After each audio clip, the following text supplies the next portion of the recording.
हरेक भ्रष्टाचारीको घरबाट एक एक रुपियाँ निकाल्छु, तिनीहरू तान्छु, ल्याउँछु, देखाउँछु, संसारले थाहा पाउँछ नेपाल कसरी परिवर्तन हुन्छ भनेर। देशले आज साँच्चीकै यस्तो लिडर व्यक्ति गृहमन्त्री पाएको छ के यो उहाँले चाहिँ जो चुनावभन्दा अगाडि चाहिँ जो बोल्नु भएको कुरा चाहिँ अब चाहिँ के पुरा होला त? अनि उहाँको कुरा सुनौ न त, उहाँले के भन्दै हुनुहुन्छ भन्ने कुरा। हरेक भ्रष्टाचारीको घरबाट एक एक रुपियाँ निकाल्छु, तिनीहरू तान्छु, ल्याउँछु, देखाउँछु, संसारले थाहा पाउँछ नेपाल कसरी परिवर्तन हुन्छ भनेर।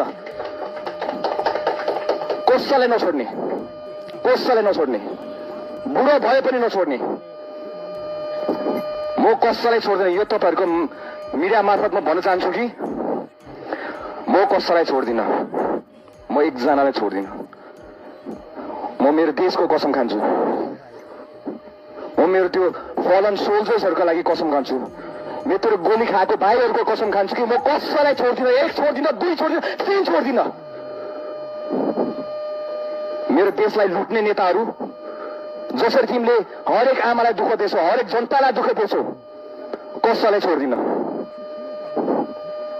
यो हेक्का राख्नु, कहाँ कहाँ भाग्नु छ भाग्नु, अहिले नै हो चान्स।